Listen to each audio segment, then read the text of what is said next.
Bom dia, boa tarde, boa noite! E aí, meu povo, meus inscritos amados, meus seguidores do Instagram, sejam bem-vindos a mais um episódio incrível do seu, do meu, do nosso Papo Franco Podcast. E olha só, o papo hoje não é de milhões não, viu? É de trilhões, porque hoje o nosso convidado é super especial, é uma honra tê-lo comigo aqui e eu tenho certeza que ele vai multiplicar muito a visão de vocês, porque ele fez parte da história, faz parte da história, ele trabalha em vários segmentos, é um artista, é um vendedor nato e eu tenho certeza que ele vai agregar muito na história de vocês. Então, senhoras e senhores, o espetáculo vai começar com você, a senhora Franqueza e também Dino Guedes. Seja bem-vindo, Dino. Muito obrigada por ter aceito o nosso convite. Fica à vontade. Muito obrigado. Prazer, é uma honra estar aqui com vocês, né, nesse dia de muita franqueza. Uma conversa legal, né? A franqueza, conversa boa. A franqueza é algo assim que é difícil de ter hoje, né? Franqueza. Ser franco hoje, muitas vezes é sinônimo de ser grosso, de ser rude. Polêmica, né? Igual Polêmica. A gente falou no início, é uma coisa meio... Mas eu acho que é mais importante você manter a essência, manter a franqueza, manter a honestidade em tudo que você fala e faz. Isso aí, ó, já começamos a ter lição aqui, gente. Pois bem, pessoal, eu já conheço parte da história do Dino, né? Antes da gente fazer o convite para as pessoas, a gente entra no Instagram. Provavelmente você percebeu que eu te segui, fui lá nos seus posts, tudo. Logicamente, lá não contém toda a sua história, né? Tem muita coisa que só os bastidores, só você sabe. Mas, assim, para o pessoal de casa, quem é Dino Guedes? Um caipira. Um roceiro, um caipira, uma pessoa que ama a vida. O meu melhor lugar é o rancho, é a roça, com a natureza, com os animais, sabe? Eu acho que a simplicidade seria a palavra mais correta para a gente colocar o Dino Guedes ali. Eu gosto muito dessa palavra, simplicidade e liberdade. Sempre morou em Uberlândia? Não, na verdade, eu nasci no distrito de Perdilândia, município de Santa Vitória. E com 12, 13 anos eu fui para Ituiutaba, morei 39 anos lá e há 23 anos moro em Uberlândia. Minha história é bem por aí. Então, já passei por algumas regiões. É globalizado, mas você morou mais em Minas, no caso, né? Sim, sempre em Minas, né? Mas eu falo muito isso. Eu sou mineiro de nascença e sou goiano de coração, porque eu trabalho muito no estado de Goiás. O estado de Goiás foi quem me deu, acho que 80% da minha capacidade de trabalho. Trabalhei muito no estado de Goiás, eventos em muitas cidades. Os maiores eventos do estado de Goiás eu participei, eu produzi, eu planejei, eu assessorei. Então, eu tenho muito, muito trabalho para estar no estado de Goiás. Então, um carinho enorme por todo o estado de Goiás. Claro que Minas está no coração. Isso aí. Eu já ia ficar chateada. Eu falei, como não. assim? E a sua família? É toda daqui também? Todo mundo mora aqui? Pai, mãe? Tá tudo na mesma região, de Perdilândia, Santa Vitória, Ituiutaba, mãe, irmão, irmã. Só um que mora no Prata, o resto mora tudo em Ituiutaba e eu moro aqui. Não, tem uma irmã também que mora aqui. Vocês são quantos irmãos no total? 9. 9 irmãos? Uhum. Naquela época não tinha muito o que fazer, né? Ótima justificativa. Sobre a sua profissão, porque eu encontrei você ali no meio artístico como empresário, né? Sim. De vários cantores. Artistas, De vários cantores. E eu, no seu release, estava lá falando que você é um vendedor nato. Sim. Esse título, por que o título de vendedor nato? Eu acho a profissão mais bonita do mundo é a profissão de vendedor. Também a mais bem remunerada. Os maiores salários do universo é de vendedores. Só que as pessoas dão outras nomenclaturas para a palavra vendedor. Executivo de vendas, isso é vendedor. Uhum. O vendedor é aquele que procura satisfazer a necessidade e desejo do próximo através do processo de troca. Ou seja, você tem alguma necessidade ou algum desejo, se eu puder satisfazer você através desse processo de trocas, eu acho que eu estou levando esse conceito à frente. Uau. Conceito de vendas, né? Então, eu faço isso no meu dia a dia com os meus filhos, agora com os meus netos, com minha esposa, com os meus amigos, com os meus clientes, com todas as pessoas com quem contrata o nosso trabalho, nossa assessoria, né? Então, eu sempre trabalho, sempre focado nesse conceito de vendas, preocupado realmente em satisfazer o meu cliente ou a pessoa que está do outro lado ali. Pode ser uma esposa, uma mãe, né? E você acha que a pessoa ela nasce com o dom de vender ou ela é uma vendedora treinada? Ela pode se treinar? Assim, os dois, né? Porque, na verdade, você já nasce com o dom. Mas se você puder treinar, se você puder fazer cursos de especialização, você fica melhor um pouco. Porque o vendedor, eu conheço, tem algumas histórias de pessoas semi-analfabetos ou analfabetos completamente que são bilionários. Então, não é estudo que dá a riqueza. Eu acho que isso é um instinto humano, é o seu dom, o seu conhecimento nato, a sua capacidade de gestão, tudo isso pode definir e determinar o que você é, o que você ganha, o que você venceu ou não na vida. Mas, se você puder preparar, melhor ainda. É igual o músico que nasce com o dom da cantoria. Mas, se ele estudar, ele vai ser melhor ainda. Um vendedor é a mesma coisa. O vendedor, quando ele é vendedor, ele pode não ter nem o primeiro grau completo. Ele sai vendendo bala na rua, daí ele já monta uma portinha, essa portinha já vira uma mercearia, a mercearia vira um supermercado. Eu posso dar exemplo da Junco, aqui de Uberlândia, que é de Tuiutaba, né? O pessoal até parente nosso, que começou exatamente assim. O próprio Armazéns Martins, que começou com o mercadinho de nada, hoje é quem é. Então, e não estudou para isso. Então... E ainda sobre a venda, a gente lida atualmente com várias crenças, algumas que estão sendo desmistificadas e outras que prevalecem. Você acha que existe algum preconceito contra o vendedor ou a palavra venda, alguma coisa relacionada? Tem, ela não é chique, né? Ela é muito simples, mas o que eu acho chique nela é que ela é simples. O vendedor, ela vem da simplicidade. Então, quando você... Eu vou dar exemplo de um vendedor de loja. Então, quando você entra numa loja, você pôs o pé na loja, o vendedor já te olhou, já abriu um sorriso, já te cumprimentou. Às vezes ele não vai te atender naquela hora, mas você já sente bem-vindo ali naquele lugar. Então, a palavra vendedor tem um pouco de preconceito, porque a pessoa não dá conta de fazer nada, não é vendedor. A pessoa não tem estudo nenhum, ele é um vendedor. Sempre falam isso. Antigamente, eu até falo isso, e o meu irmão é policial aposentado, eu falo isso sem medo de errar, a pessoa tentava alguma coisa na vida, não conseguia nada, a hora que não conseguia nada mesmo, ele ia para a polícia. Antigamente, hoje não. Hoje os policiais são estudados, são já graduados, né, até pós-graduados, estudados, etc. São preparados. Mas antigamente não, entrava na polícia que não dava conta de fazer outra coisa. O vendedor, mais ou menos, era a mesma coisa. Então, esse conceito vem de lá para cá. Tem sim. Esse preconceito, né, essa discriminação, às vezes, do profissional em vendas. Mas é um baita de um... Sim, você me abriu os olhos para um preconceito diferente, porque até então eu não entendia dessa forma. Eu também acho chique vendedor. E eu acredito que toda profissão, a pessoa tem que ser vendedor, porque senão ela não consegue fazer igual você falou, oferecer uma solução para um problema ou satisfazer um desejo. Né? Senão ela não consegue vender, fazer essa troca. Mas eu acredito que o preconceito ele existe pelo seguinte, justamente porque as pessoas estudam, porque as pessoas aprimoram essas habilidades. Né? Habilidades, isso. Acaba que hoje o vendedor falta um pouco de carregar no braço. Muitos, né? Depende, porque aqui em Uberlândia não tem um atendimento muito bom, vendedor, hoje mesmo eu tive uma experiência triste. Mas tem muitos. O preconceito que eu falo é o seguinte, quando a pessoa tá boazinha demais, tem alguma coisa atrás, então é vendedor. É nesse sentido que eu acho, no meu ponto de vista, existe o preconceito. Você concorda com isso? Tem sim, concordo. Eu falo que o vendedor... Por exemplo, quando eu chego numa loja, ele olha para mim e fala. Ai, meu Deus. Eu me dá vontade de falar, não, eu falo. Né? Eu não sou mudo nem surdo, eu falo. Você quer alguma coisa?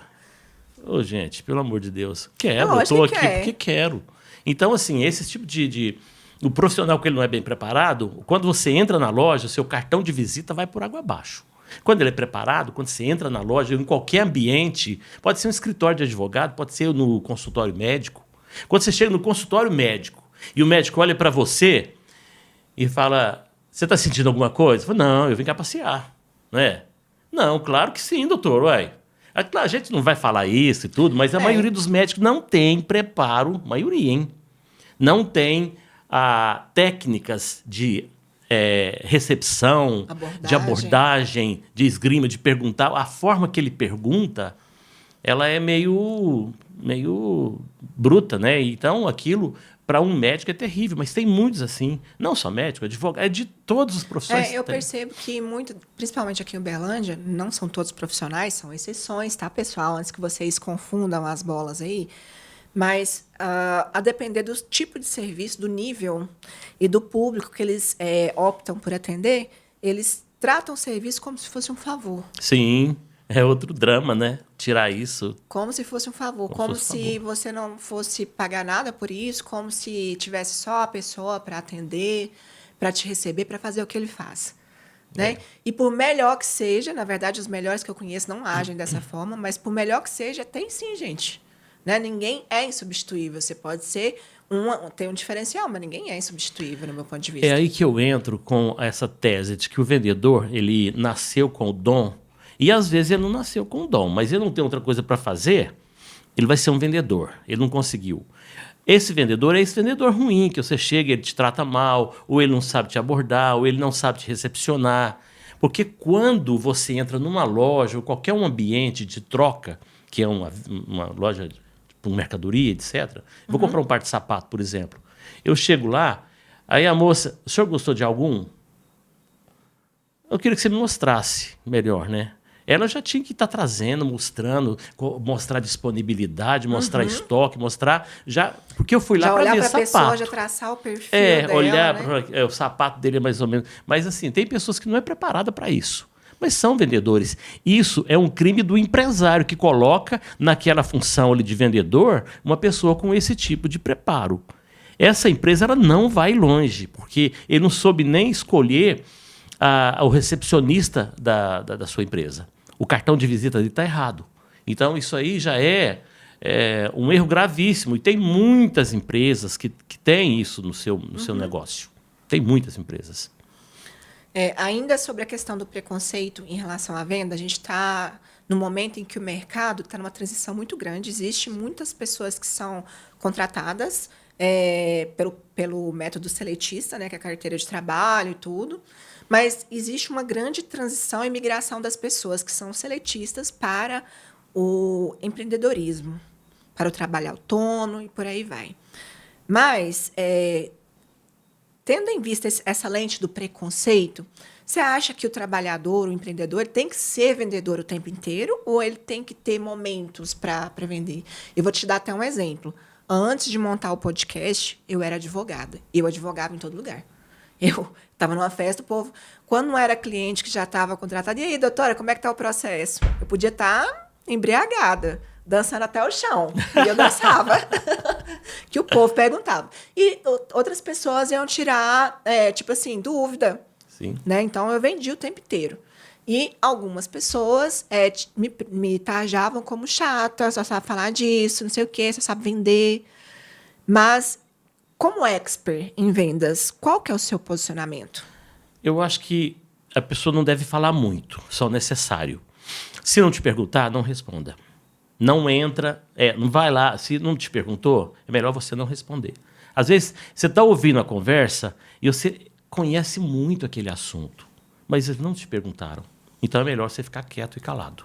Eu penso isso. Agora, se precisar ou se te incluir na conversa, aí sim é hora de você expor o seu conhecimento, o seu ponto de vista e dar os seus palpites. Que seja seu, mas assim, eu acho que essa é a hora de você entrar. Mas eu não sou muito falador. Eu prefiro me resguardar um pouco. Eu acho que é importante isso também, sabe? O vendedor que fala muito, às vezes, perde a venda. Hoje mesmo eu ouvi. A gente estava com um problema lá no rancho, uma bomba, é engraçado isso, uma bomba de poço artesiano. Aí o nosso condômino lá foi lá para comprar uma bomba. Aí chegou lá, o vendedor falou tanto na cabeça dele, ele falou assim, cara, eu saí de lá e falei, não vou comprar esse trem não, que eu estou em dúvida. Ele me colocou tanta dúvida, eu fui lá para comprar a bomba. Ele já estava com ela na cabeça, mas chegou lá, o vendedor colocou tanta coisa na cabeça dele, que ele voltou e falou, cara, eu não comprei a bomba. Mas por que você não comprou? Rapaz, ele me colocou tanta dúvida lá, falou tanta coisa na minha cabeça que não comprei a bomba. Então acontece isso. Então é melhor não falar muito. Responde o que te pergunta. Se você achar que o seu conhecimento deve se alongar ali para falar sobre um produto, sobre a qualidade técnica daquele produto, as vantagens daquele bem ou daquele produto que você está vendendo, sim, é uma obrigação sua explanar sobre tudo isso. Mas se não te perguntar, é melhor ficar calado. Curte o momento, né? Você não tá ali pra isso. É verdade. Hoje o menino Ótima dica, gente. perdeu a venda da bomba exatamente porque falou demais. Então, acontece.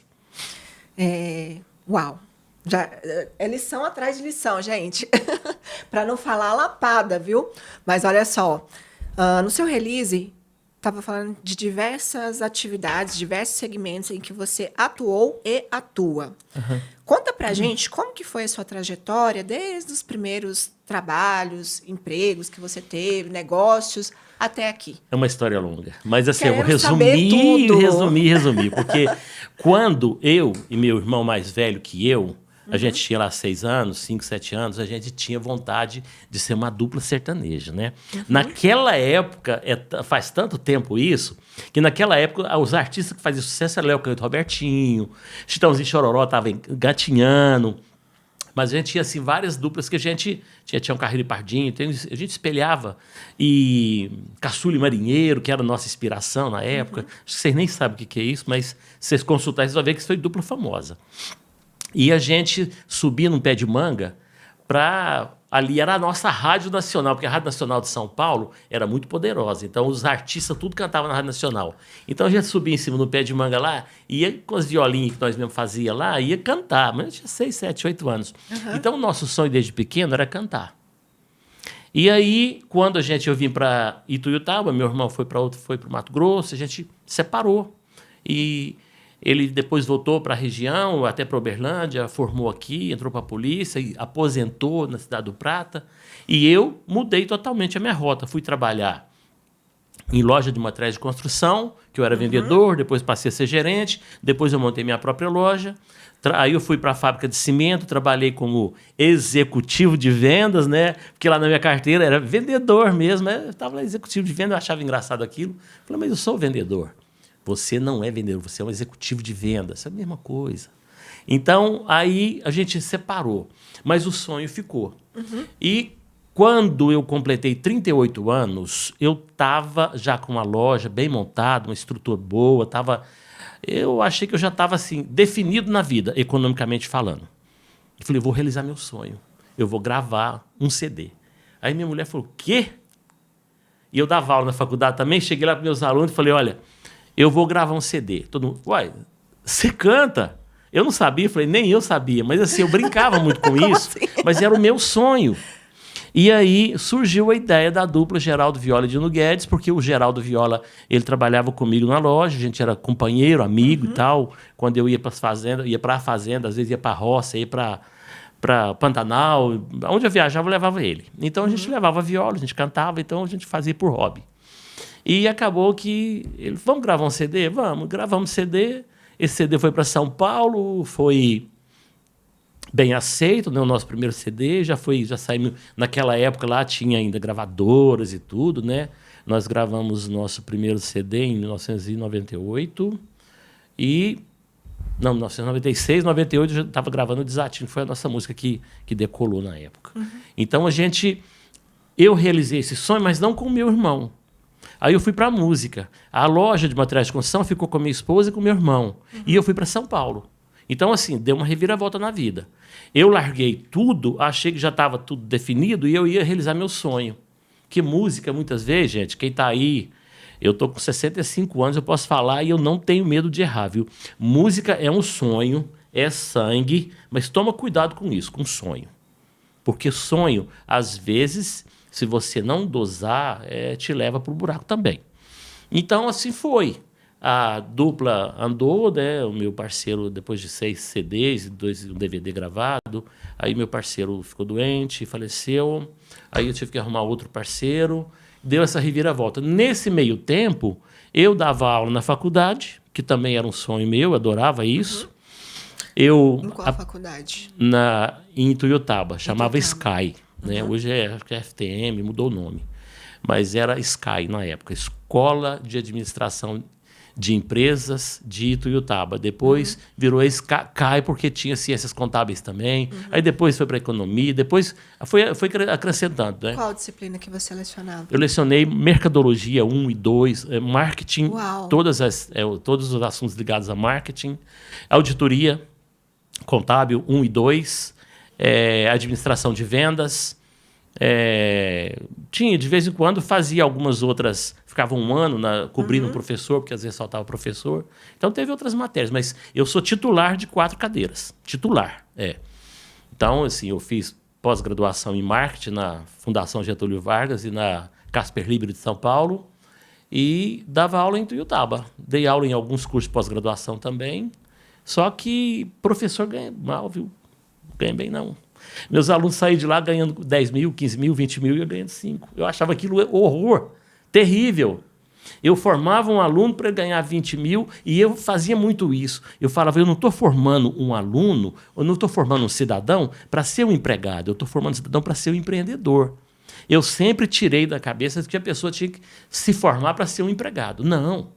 Se você ganha dinheiro para alguém, ganhe para você mesmo. Seja um empreendedor. Né? Então, sai do seu aqui para fazer para você. Se você é capaz de ganhar para alguém, então ganhe para você. Então, eu se dava muita dica nesse sentido. E aí foi o que me deixou meio angustiado, muito embora eu sou apaixonado pela profissão de professor. Eu sonho até hoje eu entrando na sala de aula. Eu sonho, depois de quase 20 anos que eu estou afastado, eu sonho ainda dando aula. Então, eu fazia aquilo com tanto amor, com tanto carinho, com tanta dedicação, mas não é valorizado. Não. Infelizmente, não é valorizado. Nem o particular, nem o público, o professor não é valorizado. E a televisão também era outro sonho meu, como eu tinha a música, né? Eu tinha um projeto, o meu projeto cultural era resgatar e preservar a cultura sertaneja. A nossa brasilidade, ela está totalmente envolvida pela formação cultural. A nossa brasilidade. Muita gente fala assim, o funk é isso. Não, é brasilidade do mesmo jeito. A moda de viola é brasilidade. O brasileiro, ele é muito dinâmico, eu diria, né? Porque tem todas as culturas envolvidas. Então, eu vejo as congadas, coisa linda, né? Eu vejo as festas de reis, coisa bonita. Eu vejo os funk, é bonito, são manifestações da cultura brasileira, influenciado por outros países, por outras pessoas que vieram morar aqui no nosso país, que o Brasil sempre foi muito receptivo. Todo mundo que veio para cá foi bem recebido. E é todo mundo bem tratado, e bem cuidado, respeitado, né? Você vê a comunidade de japonês em São Paulo, é um trem fora de série. Então, essas culturas o reflexo da nossa cultura é desses povos. Então tem que respeitar tudo. Então essa brasilidade ela é formada pela música principalmente. Hoje a internet e a televisão, a internet muito mais inclusive. Hoje a televisão ainda é muito forte, mas a internet ela é mais forte ainda. Ela está formando, bem ou mal, está formando a nossa criança. Então tudo isso é cultura. E quando você trabalhou na TV, você tinha um programa? Programa Brasil Sertanejo, e o foco dele era atender o objeto principal, resgatar e preservar a cultura sertaneja, né? Então, assim, tudo que envolvia a cultura sertaneja, eu abordava. Eu vou dar exemplos. Encontro de carro de boi de vazante, que eu cobria todo ano, ali é uma festa maravilhosa.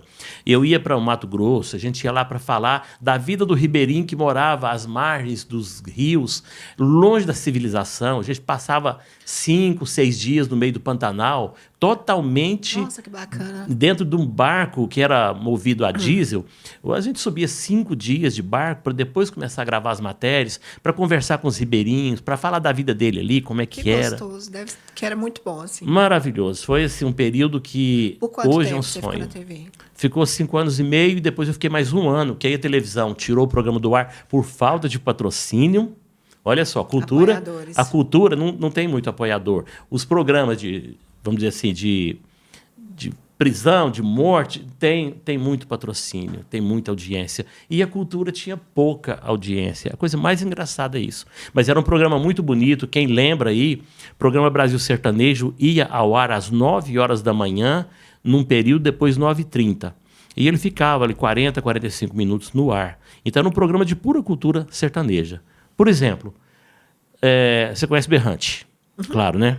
Você sabe para que serve o berrante? Era para chamar os bois. Não. Não? Era para quê? É para comunicar. Ele é o celular que o boiadeiro não tinha. Boi não entende nada de berrante. Olha aí, ó. A Globo fez novela mostrando isso, que o berrante era para levantar o boi. Não, o boi não entende nada de berrante. Tocar boiada, não Você sei, pode...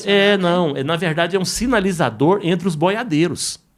Então, o boiadeiro que está lá na frente... Aprender, não é? Quando ele está lá na frente, ele não tem contato com quem está aqui. Não. Às vezes, 3 mil boi. Então, dá 1,5 km. O ponteiro, que é o que está com o berrante lá na frente, ele sinaliza. Então, eu vou levantar a boiada. Então, ele tem um toque próprio para isso, né? Entendi. E ele levanta a boiada e vai embora. Aí, se tem uma encruzilhada na frente, ele tem o toque da encruzilhada. Aí, se ele vê uma onça, ele tem o toque do perigo. Então, ele está sinalizando todos os companheiros para trás. O berrante é para os boiadeiros. O boi não entende nada de berrante. Eu achava até que imita o boi. E não é só você, é porque eu falo isso porque culturalmente pouquíssimas pessoas sabem disso. Inclusive, nas novelas da Globo, eu via isso, eu falava, meu Deus, que erro grave. Né? Eles não têm noção do que eles estão falando. Porque não é. Boi, você pode tocar berrante na orelha do boi o dia inteirinho. Ele vai falar, o que esse cara está querendo comigo? A grama dele, ele não vai levantar, ele não vai andar, ele não vai fazer nada. Você não vai nem incomodar ele com o toque do berrante. O berrante, às vezes, incomoda o cachorrinho, que dói o ouvido dele. Mas, então, assim, essas coisas que eu focava no meu programa, né? Então, eu mostrava a coleta do chifre, o preparo do chifre para fazer o berrante, aí mostrava eles fazendo o berrante, toda etapa por etapa e tudo. Então, era o objeto do programa Brasil Sertanejo.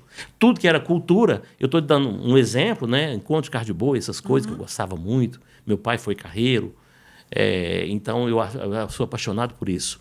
E vários outros assuntos. O que é ligado à cultura sertaneja, eu sempre procurava mostrar. E no jornalismo? O jornalismo eu fazia, todas as matérias eu mesmo fazia.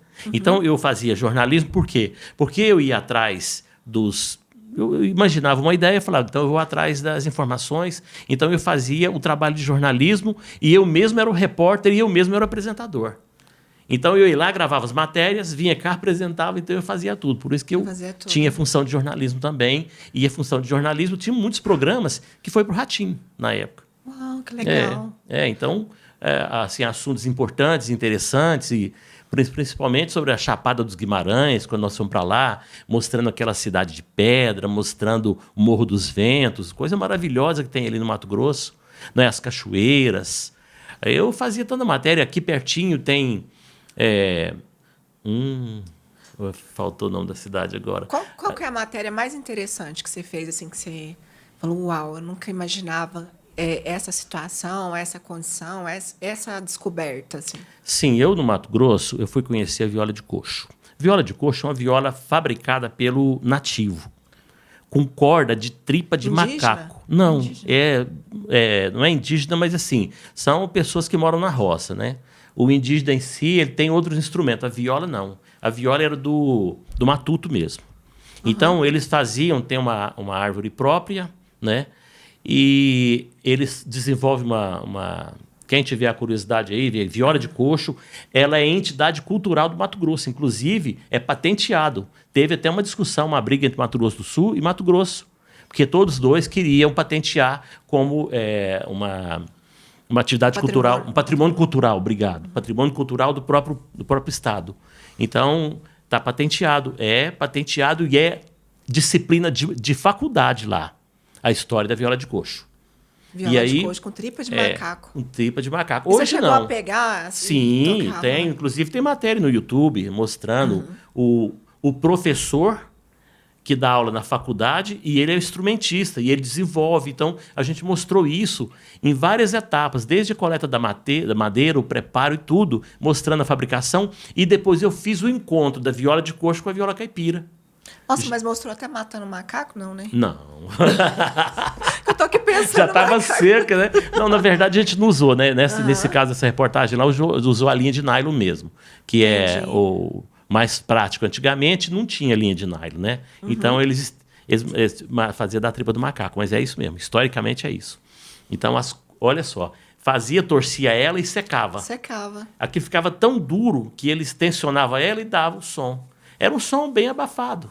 Mas o som da viola de coxo é abafado. Troque, alguma coisa bem abafadinha. É como se fosse uma percussão, mas feita em cordas. Feito em cordas. Então aí eu fiz o encontro da viola de coxo com a viola caipira. Aí a viola de coxo interpretava uma música, a viola caipira vinha, dava sequência, e foi fazendo isso, depois a gente cantou, fez algumas coisas lá. E isso, infelizmente, essas matérias, a TV Vitoriosa perdeu muita coisa. Então, essa, para mim, foi uma matéria super importante, porque para nós aqui nem tanto, porque não é conhecido. Impactante. Mas isso foi para o Ratinho. Então, teve muita coisa que andou longe. Então, a gente ia mesmo, a nossa equipe era muito boa, era 1.000 quilômetros, era 2.000 quilômetros, não tinha tempo ruim, era de madrugada. Nós íamos onde tinha matéria. As cachoeiras, nossa, a gente fez tanta coisa. Aqui, ó, Monte Alegre tem tanta cachoeira bonita, ninguém sabe disso. Não sabe mesmo. Pedrinópolis, não, como é que chama essa cidade aqui pertinho? Nossa, aqui... Pedrinópolis? Tem Pedrinópolis. Tem um monte de cachoeira maravilhosa também. Tem Pirinópolis e Pedrinópolis. Não, Pirinópolis é fantástico, mas é Goiás, né? Eu falo aqui pertinho de Uberlândia. Então, assim, tem muitas cidades que tem muitas riquezas culturais e a gente nem sabe. E eu mostrava tudo isso. Tem muitos núcleos, muitas pessoas, muito conhecimento, né? Aqui em Martinez, de um cara que produz canivete, olha só, hein? Ele produz um canivete que vai para o mundo inteiro, é um canivete dos mais famosos. Você vai lá, ele é um matuto, vive lá no cantinho dele, e se você vê ele produzir aquilo, o carinho com que ele trata e a precisão daquele instrumento que chega a ser cirúrgico, o canivete que ele produz, de aço, tudo manual. É uma arte mesmo, é uma arte. Produção de colher, tirada de para-choque de carro, colher de fazer comida, tudo em aço inox. Então, assim, essas coisas não é valorizada. E a gente mostrava tudo isso. Não é valorizado. Além de música, né? Porque lá a gente resgatava, tinha um quadro no programa que falava Abrindo o Baú. Aí as pessoas escreviam carta para o programa e pediam uma música e eu ia pesquisar, que não sabia que música que era aquela, quando foi gravado. E aí a gente dava um jeito de descobrir a música, ensaiava, gravava e cantava para aquela pessoa que pedia. Nossa, então, que legal. Era um negócio muito legal. Um dos quadros do programa é esse, chamava Abrindo o Baú.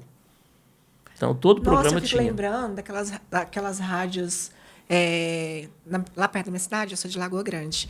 Tem muitas rádios e algumas da época do meu pai ligava o rádio 4 horas da manhã. Sim. E tocava muito Cascatinhana, como é que fala? Vários desses, assim, sabe? Lourenço Lorival. Lourenço Lorival, Tunique Tinoco. Isso, Tunique Tinoco. E muitos. E isso me dá uma nostalgia tão gostosa. Eu fico imaginando esse quadro no seu programa, as pessoas mandando. Todo mundo até chorava, né? Porque tinha muito choro. Porque aquelas músicas tinha na história de vida deles, né? Tinha uma música lá que chamava A Mulher do Canoeiro. Eu não conhecia e eu fui pesquisar. Então, ela contava a história. Existe, a Mulher do Canoeiro é do... eu tenho que lembrar agora os cantores, né? Daqui a pouco eu falo.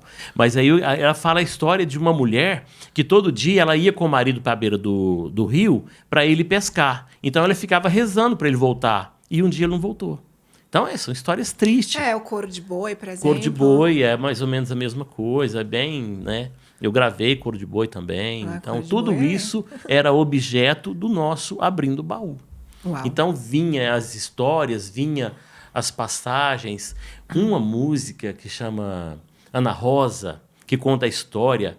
Essa foi o Luiz Antônio da TV da Paranaíba, que me falou, cara, eu conheço uma música assim, vocês têm como resgatar essa música para nós? Eu resgatei, eu não conhecia ela, e gravamos ela. Ela fala que a Ana Rosa casou com o Chicuta, um caipira bastante atrasado e tal. E um dia ele descobriu, ele batia nela, né, com vara de ferrão, ele judiava muito dela. Um dia ela resolveu Matar ele. sair. Não, ela saiu. Saiu. E ela foi para a cidade. Como ela chegou na cidade, a única casa que ela encontrou com as portas abertas era o bordel. E ela entrou lá e ele descobriu. Aí eu não vou contar o resto, não, que é muito triste a história, mas chama Ana Rosa. Porque a música retratava a história. A história real. Igual da caneta e da enxada também. Sim. Nossa, aquela música me fez chorar muitas vezes. E eu era criança ainda. Faz chorar até agora, né? Faz. Então, Dino, a gente passou aí por toda a linha do tempo, né? Profissional. E dentre o Dino jornalista, o Dino apresentador, o Dino cantor, o Dino empreendedor, qual que é o ponto comum que você vê em todas essas profissões que você teve? Segmentos que você passou? A que mais me emociona é a música. Sim, ela, sem dúvida nenhuma, né? Porque eu gravei o primeiro trabalho nosso em 98 e o último nós gravamos em 2010. E de lá para cá a gente continuou trabalhando, mas eu não gravei mais, porque eu percebi que não adiantava gravar, porque as rádios não tocavam mais se não pagasse. Isso é um crime que fizeram com a cultura brasileira. Você grava uma música, você pega um produto... Olha só, gente, quando você grava, você escreve uma música e você grava ela, é um filho que você traz nos braços e entrega, fala na rádio, fala, ó, isso aqui é o meu filho. Aí o cara escuta e fala assim, ó, mas aqui nós cobra tanto para tocar. Isso acabou. Infelizmente, isso é geral, gente. Chama-se... deixa pra lá. É muito triste pagar para tocar uma música boa. Se Milionários é Rico chegasse no mercado nos dias atuais, eles passavam fome. Por quê? Na época que eles cantavam, a rádio foi criada com 3 funções. A tríade que a rádio foi criada, que era principalmente divulgar a cultura brasileira, a informação, levar a informação para as pessoas, acabou isso. Ela não leva cultura, ela vai tocar a música que paga para tocar. Uma música ela pode ser maravilhosa, pode ser uma grande poesia, mas se não pagar, ela não vai tocar, não vai chegar no conhecimento das pessoas. Hoje a internet está ajudando um pouco, né? Eu falo isso, os radialistas ficam bravos comigo, mas é a pura verdade. Infelizmente, e não é uma, nem duas, nem é todas. Escapa uma ou outra. Eu sei que Morrinhos tem uma e em Goiânia tem uma também. Mas é raríssimo isso. Eles não aceitam pagar para tocar. Eles tocam se a música é boa. Mas é uma rádio em Morrinhos e uma rádio em Goiânia. E o Brasil inteiro. Certo? Você vai, leva seu produto aqui, ó, leva na rádio. Tem que pagar. Se não pagar, 5 mil, 10 mil por mês para tocar a sua música na rádio. A gente vê até esses filmes autobiográficos, né? Por exemplo, de Zezé de Camargo e Luciano, que o pai deles comprava os CDs nas bancas. Aquilo é maravilhoso ainda, viu? Pagava as pessoas para poder... as fichas para as pessoas ligarem. Mas naquela época eles tocavam. Você ligava na rádio, se a rádio não tinha a música, ela procurava a música para tocar, porque alguém pediu. Hoje não faz isso mais, não. Não faz. Hoje, se você ligar na rádio e falar assim, você tem a música Geraldo Viola de Dino Guedes aí? Eles até têm, mas fala que não tem. Não, gente, não tem. Mas isso não toca. Injusto? Não é injusto. Eles entenderam que tocar uma música, ele vai fazer o artista ficar famoso e o artista vai ganhar dinheiro, então eles têm que ganhar dinheiro também. Chama jabá. É a famosa jabá. Isso, infelizmente, é verdade. Eles ficam com raiva de mim, mas é verdade. Mas se é verdade, não tem o que falar. A verdade contra fatos, não existem argumentos. Pura, nua e crua. E dolorida. E doída. Que dói. Porque aí a nossa cultura vai pro brejo. A nossa brasilidade vai pro brejo. Porque aí, quando eu falo de alguns tipos de música que não ajuda a construir uma cultura sadia, é música bobagenta, é música que traz uma mensagem de apelação, uma mensagem de violência. Mas essa música, se pagar, ela toca. E aí você vai formar o cidadão ouvindo aquela porcaria. Tanto é que hoje eu vejo, às vezes, a mulher cantar uma música que está falando mal dela. É natural? Não, não é. Mas é o que entrou na cabeça dela. Porque o que está tocando é o que pagaram para tocar. Então, infelizmente, a cultura nossa hoje peca por esse lado. E o que mais me emocionou na minha vida profissional, Eu estou fazendo barulho no microfone, de vez em quando eu levo a mão nele aqui. É a música. Porque com a música você forma cultura. Formando cultura, você forma cidadão. Você forma uma sociedade. E eu sou muito apegado no conceito de família e muito apegado na questão cultural. Um povo culturalmente bem preparado não tem problema, não tem crise, não tem fome, não tem pobreza, nada. Não tem. A educação é tudo. Eu concordo com você que a educação é a base de tudo. O dia que eles entenderem ou aceitarem, porque eu acho que já entenderam, mas não querem investir por algum motivo, né, obscuro aí, na educação, as coisas mudam. Nívia, olha o absurdo. Falando francamente aqui, o governo paga um curso superior de boa qualidade, que nós temos alguns de boa qualidade. Nós temos exemplos aqui em Uberlândia, da UFO e etc. É um curso gratuito, maravilhoso. Eu adoro lá, porque meus filhos 3 estudou lá, então tenho essa dívida de gratidão. Mas o ensino fundamental, que é a formação da base do cidadão, não tem escola que presta. As escolas públicas é raro as escolas que têm estrutura para formar um cidadão. Ou seja, o governo entendeu que pode formar o profissional, mas não vai formar a formação cultural do indivíduo, que é a base, a personalidade, caráter. Que é o ensino fundamental. Eles não têm. O ensino fundamental nosso é péssimo. Então, eu concordo com você. Ele investe no ensino superior, que é profissionalizante, mas ele não investe na formação do cidadão. Não investe. Então, é um erro gravíssimo. Enquanto se gasta R$ 3.500 por aluno no ensino superior, gasta R$ 370 no ensino fundamental. Olha a diferença. Devia ser o inverso. Porque se você faz uma base cultural perfeita, profissionalmente, você vai se destacar em algum lugar. Você já está com a base pronta. Então, é um erro gravíssimo na nossa cultura. Eu concordo que, por exemplo, direito constitucional tinha que ser no ensino fundamental e médio, direito consumidor tinha que ser, direito de famílias tinha que ser, algumas coisas de psicologia também tinha que ensinar, inclusive muitas coisas que ensinam no fundamental e médio, ninguém usa nunca mais na vida. Mas isso é uma ferramenta de manipulação. Entendeu? Certeza. Se mudar essa pirâmide, e aí, como é que eles ficam? Aí entrou a polícia. Né? Agora, a gente viu que você é multifacetado, né? Consegue navegar em vários centros, na comunicação, na música, na arte, mas você visualiza alguma habilidade em comum? Ou cada uma dessas profissões você teve que aprender tudo? Ou você já usou o que você já tinha, aprimorou? Como que você fez? Eu acho que foi vendas, né? As técnicas que eu usei desde os meus primeiros conceitos de vendas, eu usei em tudo na minha vida. Então, eu sempre acabei trazendo todos os conceitos que eu aprendi ali nos cursos de vendas que tinha antigamente, eu trouxe para todas as áreas que eu trabalhei. Então, até como pessoa, como cidadão, como um pai de família, como um esposo, como um avô, eu sempre trago todas essas teorias para o meu dia a dia. E eu acho que, basicamente, foi isso. Né? Para televisão... Em outras palavras, é comunicar, convencer, vender. Também. Né? Muito bom. Eu adiciono a honestidade e a transparência em tudo isso. Claro. Porque é muito, muito importante. Muito bom.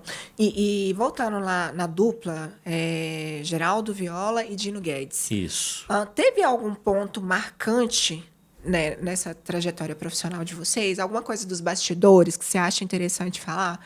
Que foi ou divertido, ou transformador, ou impactante? A música por si só já faz isso com a gente. Mas música é sangue. Música, eu não sei se é um vício, não sei exatamente se é uma doença, eu não sei entender. Só que a música, quando ela entra na vida da gente, ela não larga, ela não sai.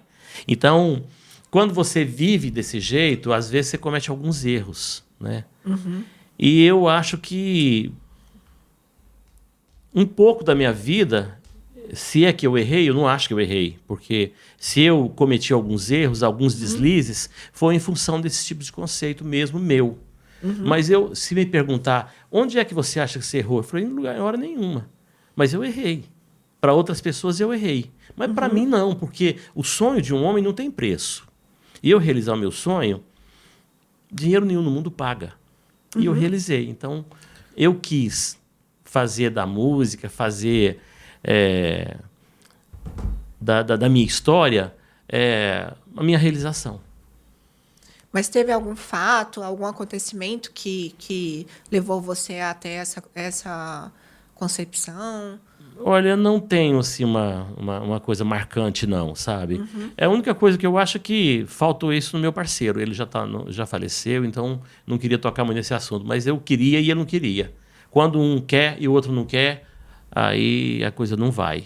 Né? Então, entendi. isso realmente foi o que foi desmontando o nosso projeto. Porque eu falava, vamos na rádio fazer isso. Não, vai lá você, não vou não. Ah, vamos fazer isso. Ah, não, estou com preguiça, não quero Acaba não. que a gente se torna uma pessoa pública, isso, né? gente, é pessoa pública. Eu não sou artista, não sou do meio artístico e o pessoal me chama e se eu não for, eu acabo perdendo muita credibilidade. Exato. Notoriedade, alcance, para coisas que realmente me levam ao meu objetivo. É. E quer queira, quer não. Tem coisa que não vai te agregar nenhum valor, não vai ter remuneração, mas é parte da caminhada daquilo que você escolheu, né? E eu nem sou artista, imagina se eu fosse. A gente se torna uma pessoa pública. Quando a gente gravou, por exemplo, Desatino, que foi a música que fez mais sucesso na nossa vida, né? Ela nos deu muitas oportunidades importantes e tudo.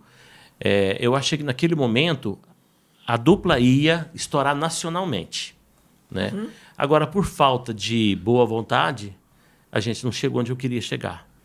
Então, isso foi uma frustração minha. Mas, para mim, foi o ponto mais forte, mais alto, porque hoje, todo lugar que eu chego, vamos dizer assim, aqui em Goiás, interior de São Paulo, aí fala, Dino Guedes, outro dia o cara falou assim, você tem nome de um cara famoso?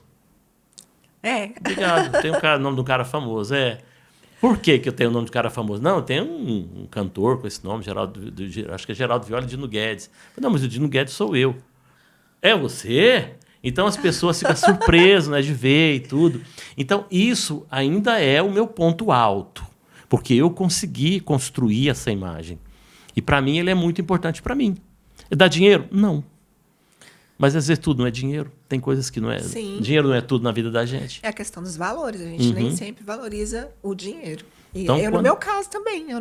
Nesse caso, nem sempre. O meu trabalho hoje, o meu lema é compartilhar para multiplicar. Sim. Compartilhar experiência, informação para multiplicar tudo que há de melhor, entendeu? Concepções. Mas a sua música Desatino é aquela... Mas esse meu desatino... É essa! Em um quarto de hotel... Ai, canta. Loucamente apaixonado, eu estou desesperado, feito uma estrela sem céu. Sei que já é madrugada e o meu sono que não vem. Será que me convém sair assim cortando estrada, conversando com a solidão? Essa música é maravilhosa. Então, Pai, é uma poesia. Pra você, tá? Paulinho, Vicente Paulo. Uma música pro... Meu pai adora essa música. Então tá lá, vê lá, Geraldo Viola Dino Guedes, Desatino, tem lá no YouTube. Eu conheço essa música muito. Então essa Realmente música fez muito sucesso. Ela foi regravada por já tem mais de 80 regravações. E foi vocês que escreveram ela? Não, essa música, na verdade, tem uma história complicada que eu evito comentar sobre isso. A ideia foi nossa e tudo, mas ela foi gravada e foi editada num nome só. Depois teve um processo judicial, que aí voltou atrás, aí reconheceram e tal, mas ela é nossa, né? A ideia é nossa, o trabalho foi nossa, começou tudo aqui em Araguari, Uberlândia, no Triângulo Mineiro, que começou essa história. Então, ela é a nossa cultura. Agora, de quem é o direito autoral dela hoje? Ela é do filho do Ronaldo Viola, porque... ele herdou muito pouca coisa do pai. O pai é um grande parceiro meu, eu tenho várias músicas com ele, então eu não quis e não discuti esse assunto. Eu deixei para ser bem de família para os filhos do Ronaldo.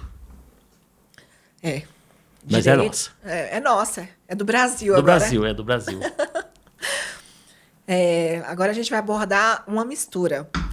A mistura do preconceito sobre as vendas, que a gente falou lá atrás, com a arte, a conservação da arte. A pergunta que eu tenho para você é o seguinte. Você acredita que a música sertaneja, ela mantém a sua essência ou ela se tornou um produto totalmente comercial? Não, ela não mantém a sua essência, ela perdeu o rumo, perdeu o foco, ela está em decadência, nós estamos passando por um momento bastante complicado, não é? De momento em momento, de tempos em tempos, a música sofre alterações. Vamos dizer, a música começou com voz e viola. Depois, voz, viola e violão. Mais tarde, um pouquinho, sanfona. Quando essas duplas começaram a tocar, as antigas, era voz, viola, violão e sanfona. Não tinha mais nada.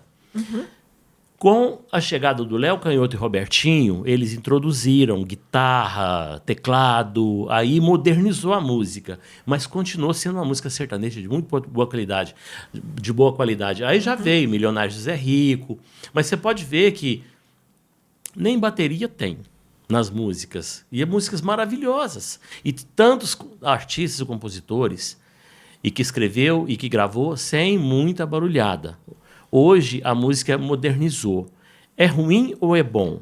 Eu não digo que é ruim nem que é bom, porque música boa é boa e ruim é ruim. O velho Tião Carreiro já falava isso. Então a música que é boa pode ter o instrumento que tivesse, a pessoa ouviu e gostou, ela é boa. Mas ela perdeu o foco, ela perdeu o rumo, e hoje a música ela é totalmente comercial. Ela fala do mesmo assunto, cantam do mesmo jeito, e hoje se faz um show. Aliás, vamos falar de uma cidade que faz 10 shows, um em cada dia. 80% das músicas que são cantadas pelos cantores que vão naquela festa, dos 10 dias, são as mesmas músicas. Amanhã a dupla vai cantar as músicas que cantaram hoje, depois de amanhã vai cantar as músicas que cantaram ontem e hoje, e assim vai. Ou seja, uma ou duas autorais e o resto é tudo repeteco. Repeteco. Então isso é perda de qualidade. Quando era Milionários é Rico, não, eles cantavam música deles. Quando era Mato Grosso e Matias, era música deles. Hoje não. Hoje os artistas de hoje cantam todas as músicas de todo mundo. Tá errado? Não, não é que tá errado. É que a gente perdeu o que a gente chama de produção cultural. Nós não estamos produzindo mais. A gente está repetindo tudo. Tanto é que hoje o próprio Alexandre Pires regravou um CD agora, pegando músicas do sertanejo e fazendo tudo em pagode. Ficou maravilhoso. Mas até aí ainda é produção de cultura, porque você pegou uma música que era sertaneja e transformou ela no pagode. Ficou lindo, trabalho maravilhoso. Você pegar um pagode e jogar no sertanejo, não tem nada de errado nisso. Mas ele não está produzindo cultura, ou seja, não é uma música nova que vai entrar no mercado, não é uma ideia nova que está entrando no mercado, são repetições de ideia, né? E a música sertaneja universitária, que foi uma outra mudança, que a gente falou que veio do tradicional, do convencional, voz, viola, violão e sanfona, passou para a música mais moderna, que já entrou o Chitãozinho Chororó, entrou o pai dessa ideia, ele é o Canhoto Robertinho, que até mandei uma foto com o Robertinho, que eu adoro o Robertinho, trabalhei com ele até 2 anos atrás, eu sou um admirador do trabalho dele, é uma história viva, né, que está aí. E aí depois veio o sertanejo universitário, que pegou a nossa música sertaneja e modernizou ela, criou, assim, colocou ela mais irreverente, mais para cima, mais batida e tudo, e transformou e virou a música sertaneja universitária. E hoje já está misturando sertanejo com funk, igual a Ana Castela, já faz de tudo. Tá errado? Não, gente, não é que tá errado. Só que a originalidade da música sertaneja acabou. Eu estou falando disso. Agora, tá errado? Não. Tanto é que a minha netinha de 7 anos sabe tudo da Ana Castela. Por quê? Porque ela fez essa mistura. Né? Então, a criançada adora a Ana Castela por isso. Ela conseguiu, não sei se consciente ou inconsciente, se ela foi orientada ou não para fazer isso. Só que deu certo. Então, música é isso. Agora, ela está em decadência. Nós estamos vivendo um momento que o funk, o eletrofunk, o brega funk.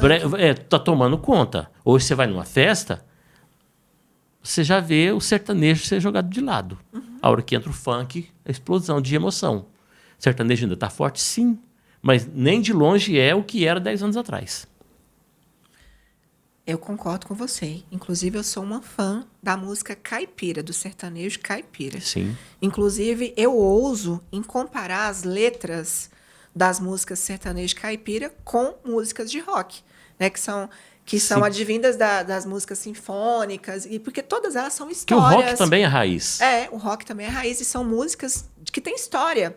Às vezes é uma batida, não sei o quê, mas o que acontece? Ali tem uma história, ali tem mitologia, ali tem teologia, Sim, né? Tem sim. política.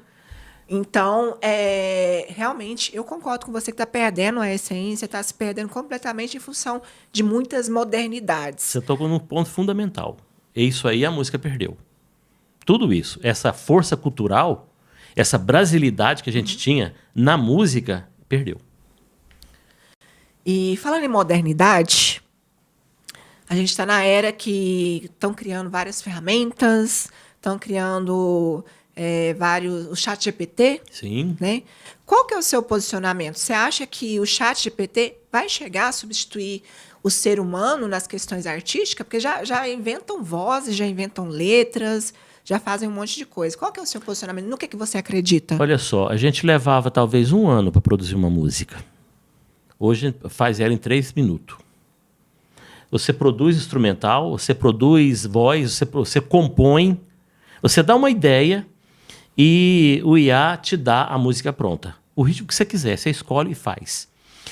Será que isso vai... Não, agora vai ajudar muito. Eu acho assim, é importante, eu tenho um certo receio, sabe? Dela chegar em alguns pontos que vai prejudicar a civilização mundial. Mas se a gente souber usar, é um instrumento maravilhoso. Olha, é muito importante que a evolução da cultura levava 100 anos. Daí um tempo passou a levar 10 anos para fazer uma virada cultural. Aí agora leva 1 ano. Hoje está levando 2 horas, 3 horas para ter uma mudança. Então, assim, a modernização é importante, E o IA, ela não vai substituir o ser humano, porque o IA não cria, ele repete. Né? Nossa, que insight maravilhoso. O IA não cria, ele repete. Tudo que está lá foi um humano que colocou. Foi um ser humano que colocou. Inclusive o banco de dados, né? Exato.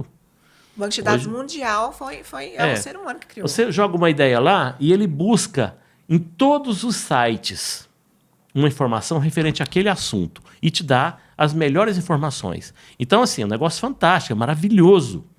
Hoje, antigamente, levava tempo fazer um trabalho de escola. Hoje você leva 2 minutos.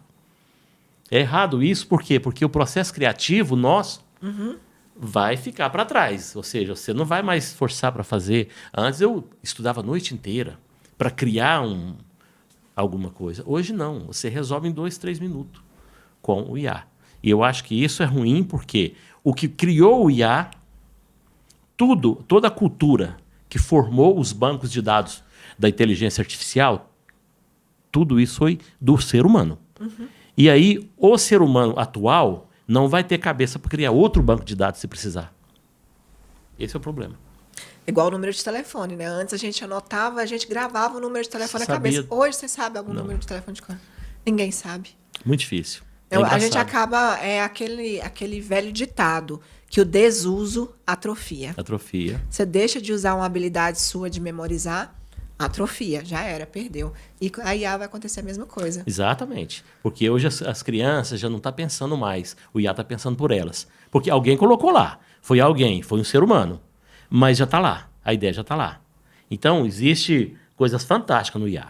Muito, muito, muito interessante. Mas o processo criativo não podia perder com isso. Ele vai perder muito. Vai não, já está perdendo. Já. Daqui a pouco a IA vai estimular isso na gente, porque Sim. Quem é que vai alimentar ela? Vai parar de alimentar. Então, aí que tá.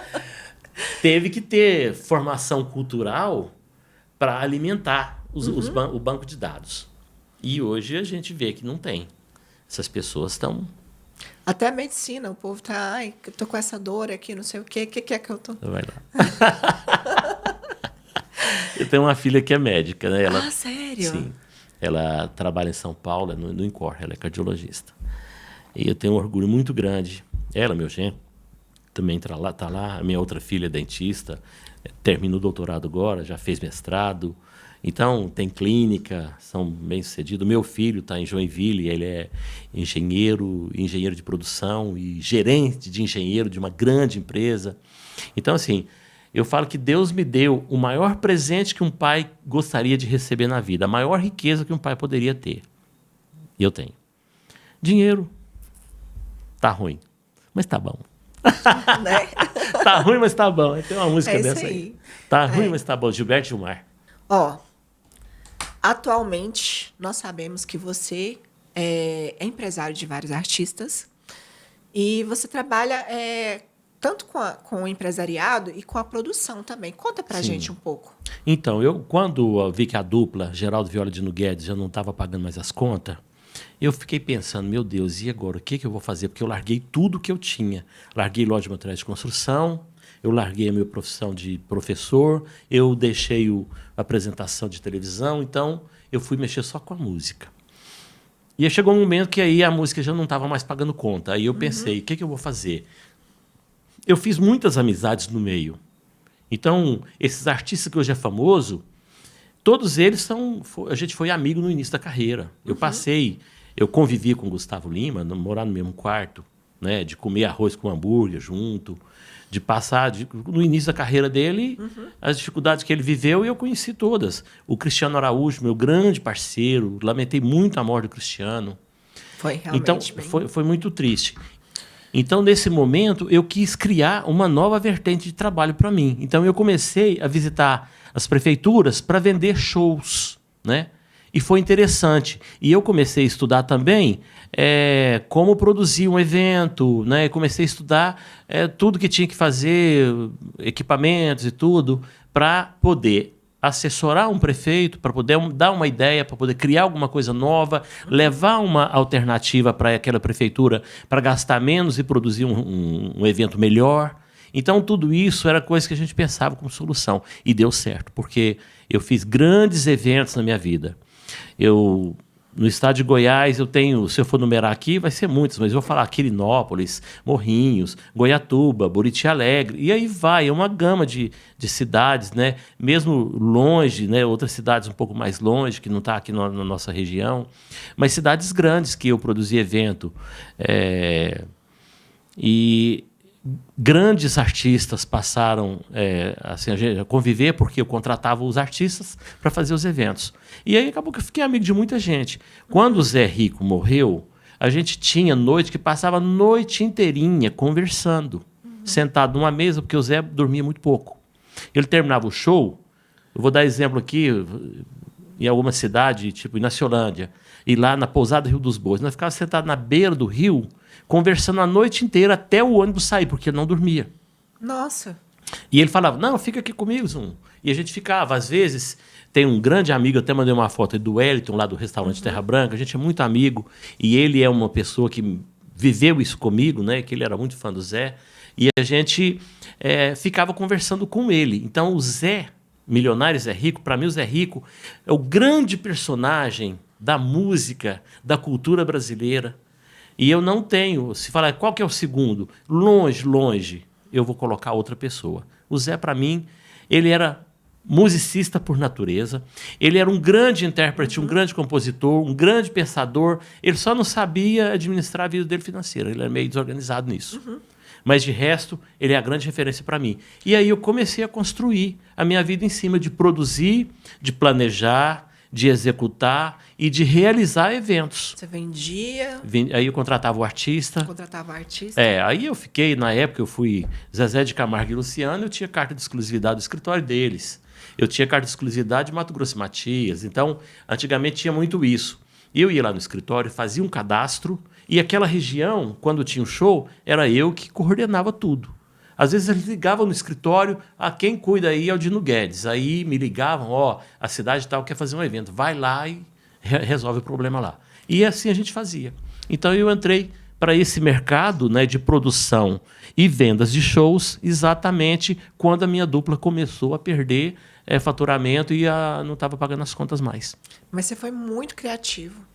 E não saiu totalmente da música, né? Não, porque... Isso é muito interessante. Eu lembro, assim, duplas que começou junto, né? Maiara e Maraísa, todos eles, o Cristiano Araújo, como eu já disse, o próprio Gustavo Lima. Quando eles começaram, o Jorge Mateus, eu lembro do Jorge Mateus cantando com um violãozinho desafinado, que ele era apaixonado por música. Luan Santana...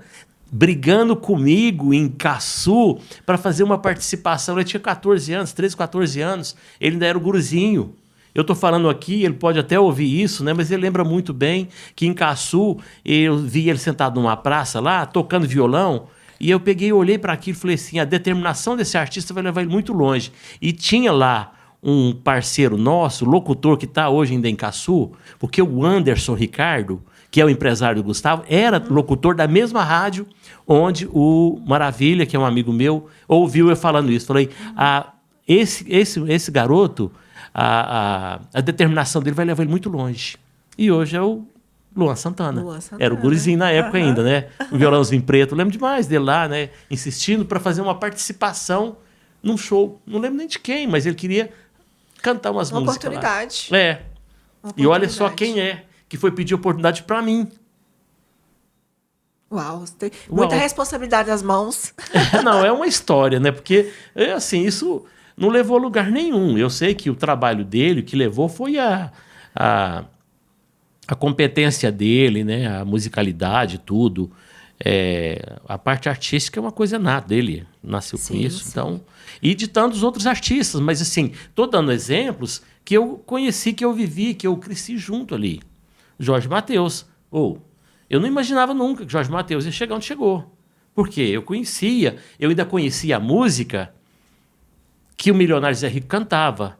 A música tradicional, a convencional, de sertanejo, que tinha que cantar mesmo, que tinha que tocar, que tinha que compor mesmo. Hoje não. Música de verdade. Mudou, né? tudo. Então, você faz um negócio, repete a frase ali, já deu, já é sucesso. Você está criticando, Dino? Quem sou eu para criticar Jorge Mateus? Quem sou eu? Não, mas assim, é o que era. Por isso que eu falei que Milionários Zé Rico, se entrasse no mercado hoje, passava fome. E tantos outros artistas que são grandes artistas na realidade. É porque ele fez sucesso no passado, vai ser sucesso sempre. Vai ser. Mas se chegasse hoje... Não seria a mesma coisa. Não. E com relação ao seu trabalho hoje, quem são os artistas que fazem parte do seu leque de artistas, de opções? Hoje eu estou bastante resumido. O meu projeto é Eric Lins, um grande artista, com uma interpretação maravilhosa. Eu acho que um dos caras mais afinados que eu já vi cantar na minha vida. Tem um potencial extraordinário. É de Uberlândia? É de Uberlândia. Eric Lins. Trabalho fantástico. Tá fazendo show... Engraçado isso, ele é muito conhecido em Uberlândia, muito. Mas os shows grandes só fora de Uberlândia. Porque aqui, acho que por ser de Uberlândia, e ele cantou muito em barzinho, então as pessoas ainda não conseguiu... Valorizam tanto, não né? valoriza, não teve a mudança de chave. Mas a hora que você olhar, quem estiver aí nos ouvindo, procura lá, Eric Lins, cantor Eric Lins... O Instagram dele está aí, tem muita coisa maravilhosa. Ele é um dos melhores intérpretes que eu já vi na minha vida. Olha que eu passei por Luiz Cláudio, que eu fui empresário dele uma época, depois até com o Luiz Cláudio Juliano, que voltou agora, graças a Deus, que é uma grande dupla que eu admiro muito. Mas o Luiz Cláudio, para mim, é um dos maiores vocalistas, o Bruno, do Bruno e Marrone. Esse vocalista que eu falo, eu tiro o chapéu mesmo, Eric Lins. Eu comparo a quem? A um Bruno, a um Luiz Cláudio ou até mais. É complicado falar isso, mas quem você conhece tem experiência, de música, né? Com artistas, com de... comportamento musical, com expertise em interpretação, isso é interessante. E o Eric Lins, ele tem no Cristiano Araújo tinha uma performance que o Eric Lins também tem, sabe? O show dele, a dinâmica do show é bem parecido.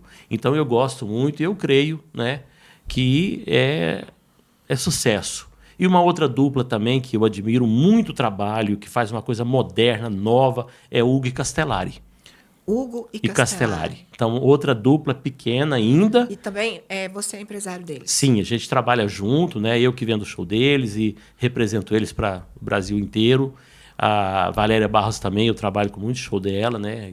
A Valéria Barros está em Goiânia, mas é uma grande artista também. Então, assim, eu vendo todos os shows. Né? Eu quero o Leonardo, tenho, mas que é nosso, que é do escritório, que a gente tem alçada para mexer nos shows, para diminuir o valor aqui, para fazer alguma coisa, eu tenho com esses artistas aí. Uau! Já quero conhecê-los e eu não conheço porque ultimamente eu tenho trabalhado mais com as pessoas aqui, na mesa. Então É eu não tenho verdade. tempo para explorar a arte delas, né? Eu recebo a indicação, vou ali, dou uma olhada no perfil e trago para cá. E vou estudar a pessoa em si. O Hugo Castellari tem uma performance que fala muito do agro. Então, eles trabalham muito em cima desse conceito. E é uma voz muito grave, muito bem postada. Então, é um trabalho muito moderno.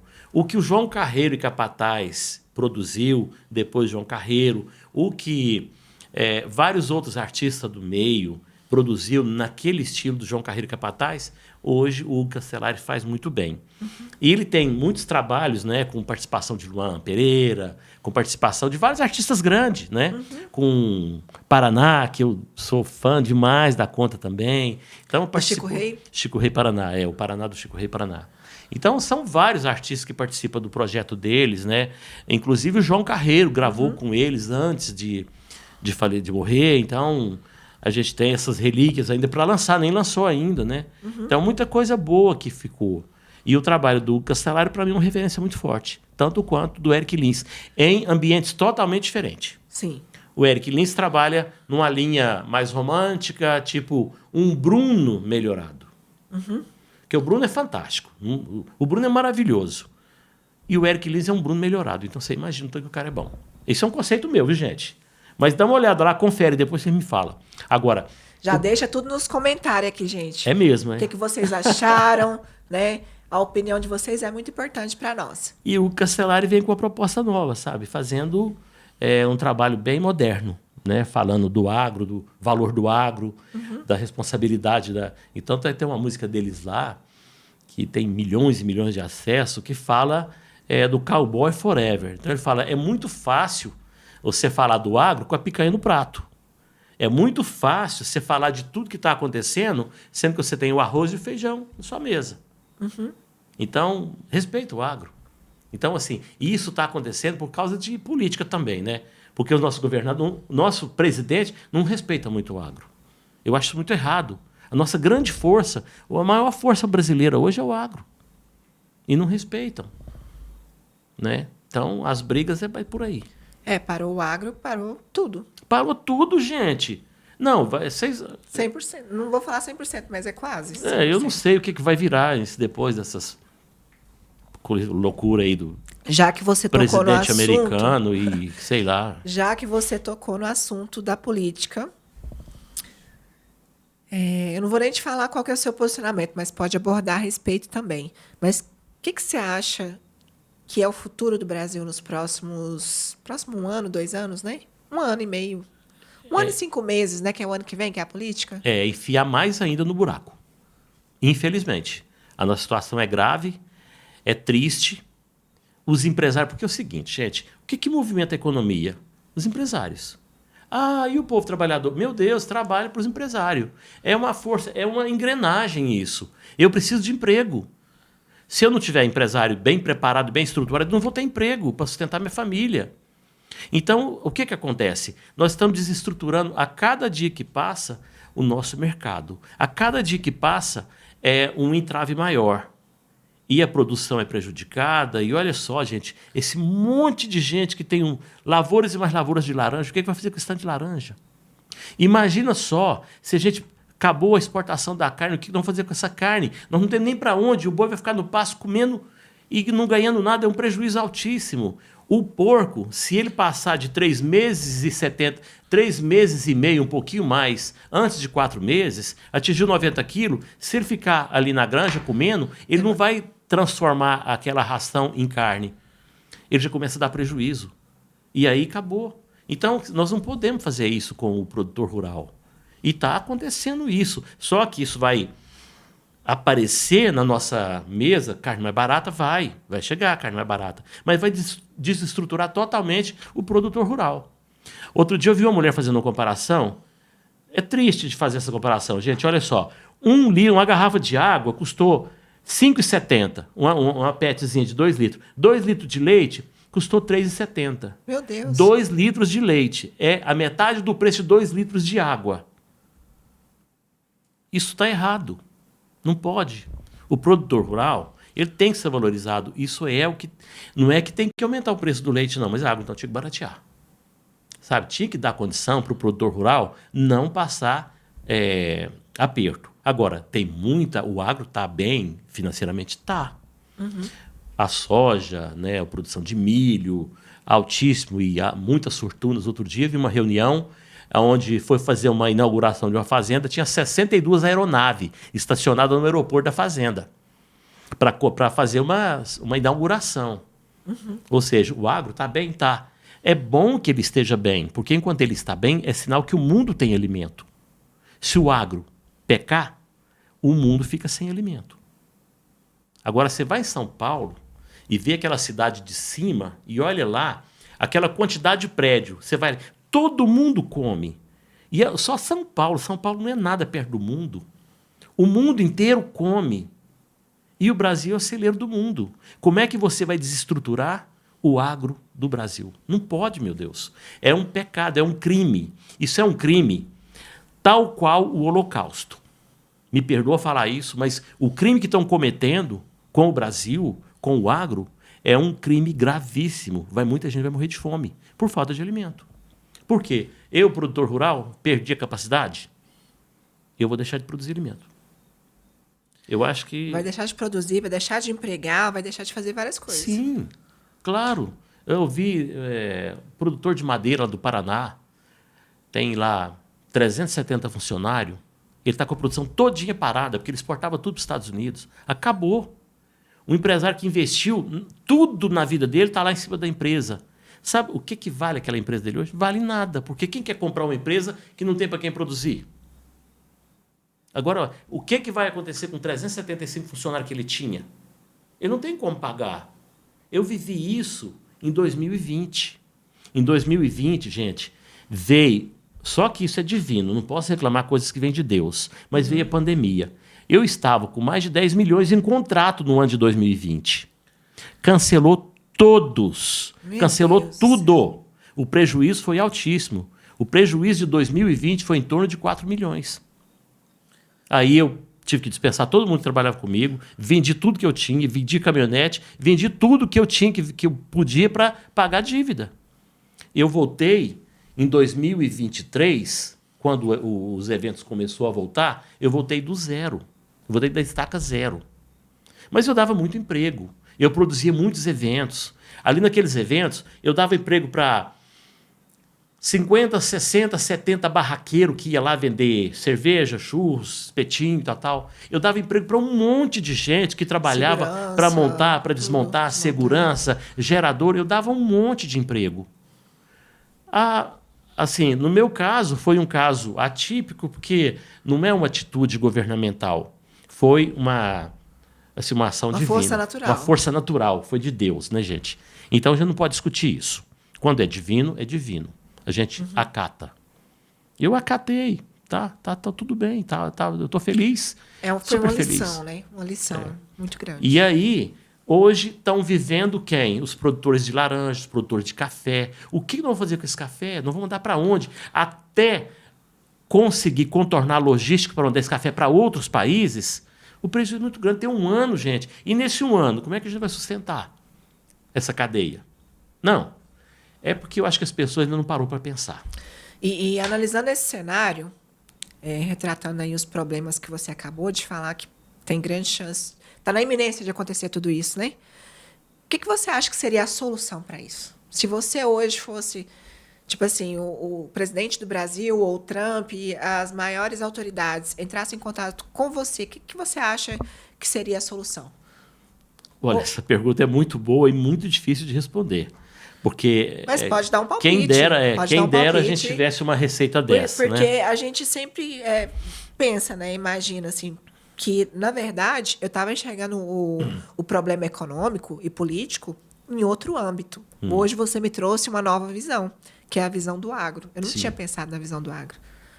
É uma visão que estava inclusa na visão que eu tinha. Né, que era só dos empresários, só na exportação e importação, mas hoje é uma bomba relógio. É uma bomba relógio. Agora, qual a solução que eu daria para essa situação? realmente é muito difícil, mas eu acho que teria que começar primeiramente com um acordo internacional. Sim, sem dúvida nenhuma. Né? Reunir aí as autoridades do Brasil, fazer uma estratégia de guerra praticamente, mas com fins de negociação. Sim.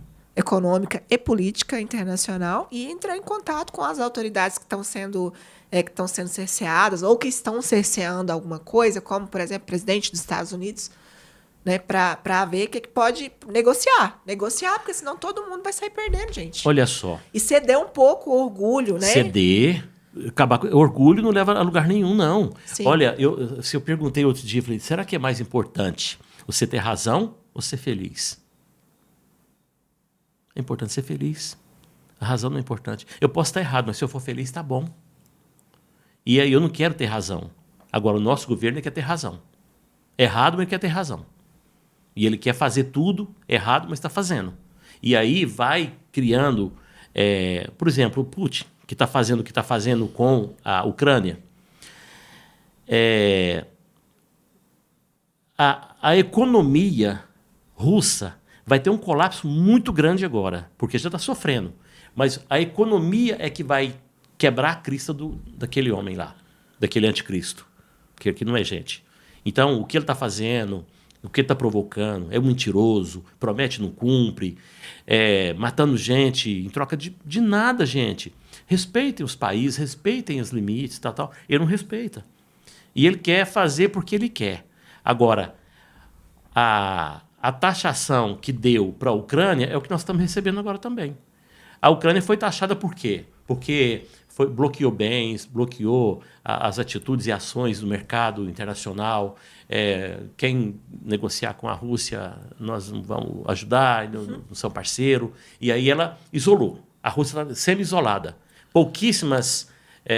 a Europa não compra quase nada, ela comprava 40%, 50% de energia lá, hoje é 10%. Então, vai vender isso para quem? Para ninguém. Esse dinheiro não vai entrar no país. Então, a máquina não vai andar. Porque eles gastam 40% só em equipamento de guerra. Não vai. Vai cair por aí. Não tem jeito. O Brasil é a mesma situação. Nós não temos guerra, não temos nada. Aqui, seja mal, tem um estilingue. Né? Mal tem um estilingue. Nós não temos isso. Eu até vi aquelas piadas desenhadas. Mas chamando o povo brasileiro para lutar. Enquanto os caras... não é piada não, gente, é verdade. Mas sabe o que é a nossa arma? É o agro. É o agro. É as nossas riquezas minerais, é o nosso Brasil grandioso, é o nosso povo maravilhoso, é o povo que está aqui, que veio de outros países. Porque qual que é o povo? Qual é vamos dizer assim, o nativo brasileiro, quem é? É o índio. O que é a raça nossa? É a mistura do negro, do ladrão que veio de fora, porque roubava no país, eles traziam para o Brasil, que aqui era o lugar de despejar quem não queria em outros países, que não tinha jeito de voltar para lá. Era uma formação muito complicada. Era do índio, que não gostava de trabalhar, do negro, que veio da marra, e dos ladrão que veio para cá. O Brasil foi formado assim. Agora, disso surgiu um povo tão maravilhoso que é difícil até de acreditar. Que esse povo brasileiro teve uma origem tão feia, tão triste. Mas hoje não. Hoje eu vejo o Brasil carinhoso, receptivo, ama todas as pessoas como se fosse irmão. Ele é ucraniano? Não. Ele é um cidadão do mundo, ele é filho de Deus. Não é que ele é do Egito, ou ele é da Ucrânia, ou é da Rússia, não. Ele é uma pessoa que vem para cá. O Brasil trata todo mundo assim. O Brasil é o celeiro do mundo. O Brasil, nenhum país do mundo tem as riquezas, a diversidade e as riquezas que o Brasil tem. Ninguém. Estados Unidos é o que mais chega perto. Mas eles têm outra visão.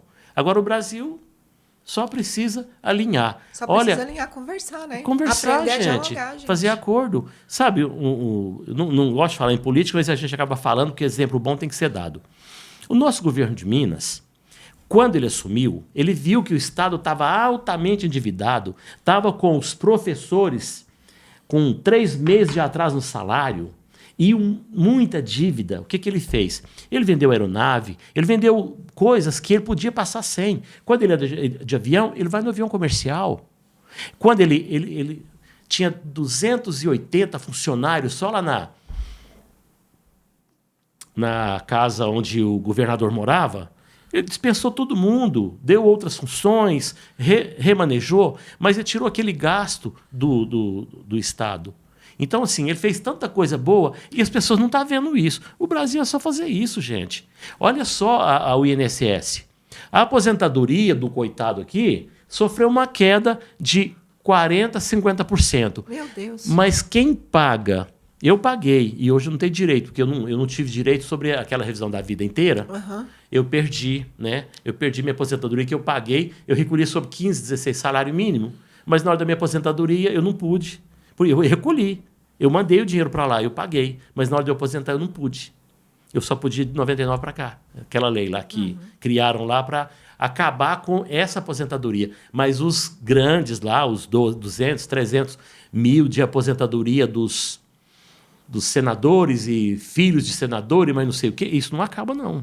A legislação em causa própria é um perigo. Eles fazem isso. Se eu vou legislar, vocês acham que eu vou tirar do meu bolso? Vou nada. Felizmente, eu vou tirar do bolso do Dino. Eu acho que esse é o problema da política. A política nunca é realmente em causa popular, é sempre em causa própria. Causa própria. Sempre pelo próprio umbigo. Sempre, sempre, sempre. Eu nunca vi um administrador, um executivo político, um legislador que fizesse em prol do público. Sempre tem.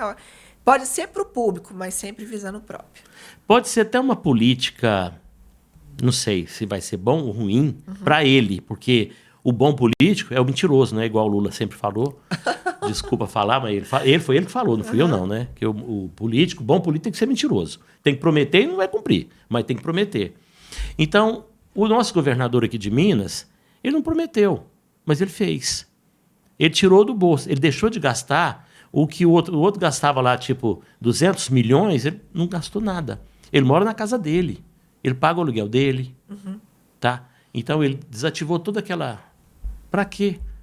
Um monte de aviões, não sei se é 4 ou 5, ele vendeu tudo e pagou as contas pagou o salário dos professores. Então, se fizer isso no Brasil, daqui para ali o Brasil conserta. Porque aqui arrecada trilhões e trilhões aí por mês de imposto.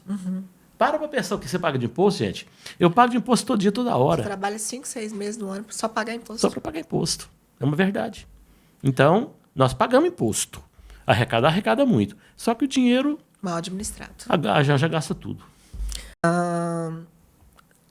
Toda essa trajetória, falamos sobre política. Tem alguma coisa na sua trajetória profissional ou pessoal que você se arrependeu de ter tomado alguma decisão? Você queria ter tomado uma decisão diferente em função de alguma coisa? Não.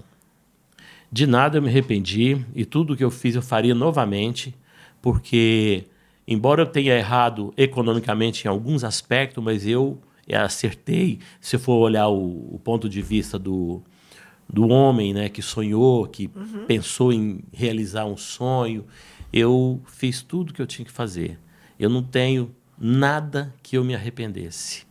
Se eu tivesse que voltar atrás... Eu queria brincar mais com os meus filhos. Eu brinquei muito, muito, muito. Mas hoje eu vejo meus netos e eu sinto, eu emociono de ver eles brincando, porque eu lembro do meu filho, só lembro, mas eu brinquei muito com os meus filhos, fui muito presente, não tenho que me arrepender disso. Mas eu teria brincado um pouco mais, né? Eu acho que eu teria brincado mais com a vida, eu teria divertido mais, eu teria tomado banho de chuva mais, só isso. Dá tempo ainda. Não, mas eu já faço. Eu já mudei. Eu também. Ó, você vê, o meu lugar, dentro da água lá, pescando, brincando, lá que eu tenho um sítio na beira do rio Paranaíba, numa represa maravilhosa, chama Cantinho do Céu. Lá é meu lugar de... você quer ir para a praia ou para lá? Eu quero ir para lá. Eu vou para a praia, eu vou também. Semana que vem, depois eu vou também. Meu filho mora, né, lá em Santa Catarina, então a gente vai, fica lá um tempo. Mas falar, você quer ir para a praia ou lá para o rancho? Eu quero ir para o rancho, chamo rancho, porque lá é um sítiozinho pequeno, né? Mas na beira do rio, tudo que eu quero tem lá. Que delícia. Que maravilha. Que vida boa. Olha, falar nisso, o Zé Neto Cristiano gravou uma música recente que fala exatamente o que eu sinto. Hoje eu pago um caseiro, né? A vida do caseiro, 30 vezes melhor do que a minha. Porque Sim, essa música do Zé Neto é muito bonita porque ela fala que eu queria ter a vida que o caseiro tem. É uma música nova dele agora, linda, maravilhosa. Então, ele fala exatamente disso. Eu queria ter a vida que o meu caseiro tem. E é o que eu penso. Se Deus quiser, daqui a um tempo eu estou lá, morando lá, criando galinha e porco. Oh, beleza. E deixa eu te falar, tem algum sonho que você ainda não realizou? Tem. Sempre sonho, sempre tem. Isso não tem jeito, né? Eu quero construir uma casa melhor para mim no sítio, né? Quero... Algum sonho de criança, alguma coisa que você sonhava em realizar e que você não realizou? Não, isso não. Realizou tudo. O meu sonho de criança era tão simples. Eu queria ter uma bicicleta e um relógio. Meu sonho de criança era isso. A minha família era bem pobre mesmo. Bem pobre. Então, eu sonhava em comer maçã. E o dia que eu pude comprar, eu comprei uma dúzia, comi, passei mal. E depois fiquei 10 anos sem comer maçã. Meu Deus. Então, é coisa de menino, sabe? Eu não podia comprar refrigerante. O dia que eu comprei, eu bebi demais, passei mal. Essas coisas. Mas assim, tudo que eu tinha vontade de fazer, eu fui fazendo. Por isso que eu te falei, o sonho de um homem não tem preço. Então, o meu sonho era cantar. O meu sonho era gravar um disco, era gravar uma música, ficar famoso. O meu sonho era dar aula na faculdade. O meu sonho era apresentar um programa de televisão. E tudo que eu sonhei, que eu pensei, eu realizei. Eu não tenho alguma coisa para falar... você ainda quer fazer mais alguma? Eu quero criar meus netos, quero poder pescar com os meus netos, mas assim, você quer comprar uma moto, uma 1.200 cilindrada, que eu sonhei com isso? Não, hoje não tem. Você quer comprar uma lancha? Não, a minha canoa lá resolve bem meu problema. Você quer comprar uma caminhonete? Não, eu acho que o meu carrinho tá bom, eu tô feliz com ele, né? Agora, se eu puder comprar, eu não vou deixar, não sou hipócrita, eu vou comprar, né? Mas é um sonho? Não, não é um sonho. Eu queria eu vou falar propaganda agora da Chevrolet, eu quero um LTZ. Eu já tive. Aí, que graça tem? Não, depois que você compra, perde a graça. Você quer uma piscina? Aí você constrói a piscina, aí você já quer destruir ela. Enquanto você não pode, você quer, a hora que você tem valor. Você não acaba nem usando. Então, assim, tem muita coisa ainda. A gente quer uma estrutura financeira melhor, mas eu tenho uma casa boa, um apartamento bom, tenho meus carrinhos, eu vendo meus shows, eu consigo visitar meus filhos e ser amigo deles, companheiro. Então, eu acho que é muito isso a vida, viu, gente? Não precisa sonhar muito alto, mas não. Eu estou com 65 anos, minha mãe está com 96, está mais sadia do que eu. Eu pretendo chegar lá sadia que nem ela. Então, assim, ainda tem muita coisa para sonhar, sabe? Eu tinha vontade agora de poder ajudar mais as pessoas, tipo, dar aula de graça em algum lugar, mas não existe hoje nem estrutura para isso. Não tem estrutura. Você vai fazer isso... Às vezes eu penso nisso também, mas eu penso, gente, além do trabalho de lecionar, você vai ter que ter o trabalho de montar a estrutura, de administrar. E tudo é dinheiro aí, eu tenho que tirar dinheiro da onde? Não tenho. Assim, eu sempre falo que eu sou um milionário pobre. Por quê? Financeiramente, eu tenho recurso suficiente para viver. Não tenho dinheiro sobrando, não tenho. Sim. Por sinal, hoje estou iniciando um projeto novo aí. Queremos saber tudo, hein? Daqui uns dias já tem no mercado, aí já começou a chegar. Eu estou trabalhando com filés de pescado. Ai, que delícia. Peixe, mas é um espetáculo à parte. Então, o frigorífico é aqui no Pau Furado. Está terminando agora, mas já estamos abatendo. O criatório é aqui também, aqui ao lado de Uberlândia. Nossa, que beleza, você E a tilápia é fresquinha. Por exemplo, abateu hoje, amanhã eu estou entregando. Não é aquele negócio que vem lá do Paraná, cheio de água. É outra história. É o filé do peixe da melhor qualidade mesmo. Eu sou apaixonada com peixe. Então isso aí é o nosso projeto novo que está entrando agora. Então a gente já está começando a estruturar. Ainda não tem muito mercado, mas assim, o que abate no dia, vende no dia. Abateu 1.000 quilos de tilápia, dá 300 quilos de filé, vende tudo no dia. Pelo jeito você nem dorme, né? Fica o tempo inteiro trabalhando na mente. Quando é que você descansa? Não, eu durmo. Quando eu vou pro rancho, lá eu descanso. Lá eu levanto 9 horas. Ele apresenta, ele é jornalista, ele administra, ele coordena. Meu Deus, ele foi, né? Ele foi. Hoje, praticamente... Mas hoje também, como empresário, você faz isso. Só como vendas de shows. Inclusive, amanhã eu estou indo para Cachoeira Alta, né? E a gente vai para resolver umas coisas por lá. Então, eu vou e volto e aí o peixe continua. Quando eu estou aqui, eu estou vendendo peixe. Quando eu estou lá, eu estou vendendo show. E é assim que é a vida. Então, projetos atuais É o peixe, piscicultura. Piscicultura. É peixe, mas é um peixe diferenciado, viu? Melhor não tem. Pode ter até igual, mas melhor não. Eu vou experimentar e depois falo para vocês, tá, gente? Para saber tá. se essa afirmação é verdadeira, Podia ter viu? trazido, hein? Podia. Mas eu vou trazer então, vou trazer. Porque é maravilhoso mesmo. O peixe, quando ele vem de fora, ele recebe um tratamento com gelo. Quando ele tira o filé, ele joga, chama glaciar. Aí ele passa numa camada de gelo e cria uma casca de gelo por fora para proteger, para poder viajar e tal. E aí quando você vai no supermercado que você compra 1 quilo de filé de tilápia, quando você descongela ele tem só 880 gramas. Por quê? O resto era água. O nosso não, é 100% peixe. Não tem água. Ele é congelado meio que a seco. Se só você água do peixe for mesmo. 500 gramas, é 500 É gramas 500 de peixe. gramas mesmo. De peixe. Uau. Então, é verdade. muito bom. E fresquinho. E fresco, nossa, é Direto gostoso. do produtor para a mesa do consumidor. Nem precisa de botar muito no fogo quando é fresquinho, né? Só dá uma leve passadinha. Dá para comer cru. Dá. Dá para comer cru, porque o peixe hoje que é produzido, ele é muito, muito bem inspecionado, né? A saúde, hoje você não faz nada que leva risco à saúde. É totalmente fiscalizado. Fiscalização bem acirrada. Para entrar, por exemplo, onde você está tratando a tilápia, você está filetando, está todo paramentado, né? Tá com estrutura, com bota própria, roupa própria, tudo. Ninguém entra lá na sala onde está fazendo os filés de tilápia. Ninguém entra lá. Só as pessoas que trabalham mesmo e totalmente protegido, né? Com todo o equipamento. Que a vigilância sanitária exige. Que muito bem trabalha. Eu acho muito importante o que a vigilância está fazendo. Isso é muito sério, né? Sério. Muitas vidas que estão sendo poupadas aí. Então, esse é um projeto novinho que está começando a engatinhar. Não, mas aí está com a cara do sucesso, cheirinho de sucesso já. Eu podia ter visto a minha camisa da qual que é o nome? River Fish. River Fish. River Fish. Então, marca esse nome, viu, gente? River Fish. River Fish. É. E para o pessoal de casa que quer entrar em contato, quer conhecer a River Fish, quer contratar algum artista, quais são os meios de contato? O meu WhatsApp, né? Hoje telefone, WhatsApp, Instagram. Então, o Instagram é @DinoGuedes com 2 S no final. Guedes.